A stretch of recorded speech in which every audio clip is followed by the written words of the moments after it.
السلام عليكم ورحمة الله. اذكر الله وصلي على سيدنا رسول الله عليه الصلاة والسلام، وحاول ما تضحكش في الفيديو ديت يعني عن اللي هتسمعه يعني او ال الاخبار اللي جانا من نادي الزمالك.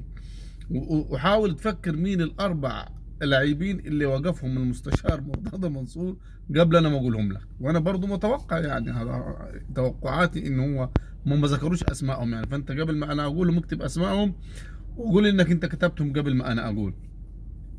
في أربعة أنا هقولهم لك دول اللي متوقعين اللي هو إيه يوقفهم. طبعا من ضمن القرارات إن هو روح. طبعا الجهاز الفني، وده من الغرائب ومن ما تضحكوش يعني إنه الجهاز الفني بالكامل طار وراه، مش كده وبس، وممنوع من دخول النادي. يعني دي جديدة بصراحة، إنك أنت الناس ما وفقتش، هم لهم يومين ماسكين أصلا بعد. فهو مشاهم كلهم وقال لهم ممنوع الدخول، يعني الغاء العضويه وممنوع دخول النادي وخلاص على كده.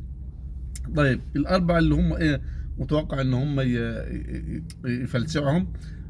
طبعا يعني بدون شك يعني عبد الله جمعه. عبد الله جمعه طول وراه. رؤى في البطاطس. اسمه مين ده المدافع اللي جنب الونش؟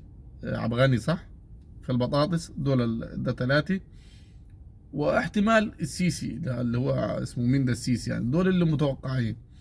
اللي انا اقول لك ان هم عاوزين يمشوا بقى اللي هو يعني معقول ممكن يمشيهم، فهو المعلم شيكابالا.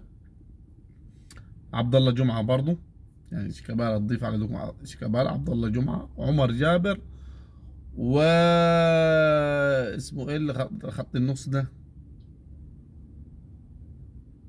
رؤى. رؤى.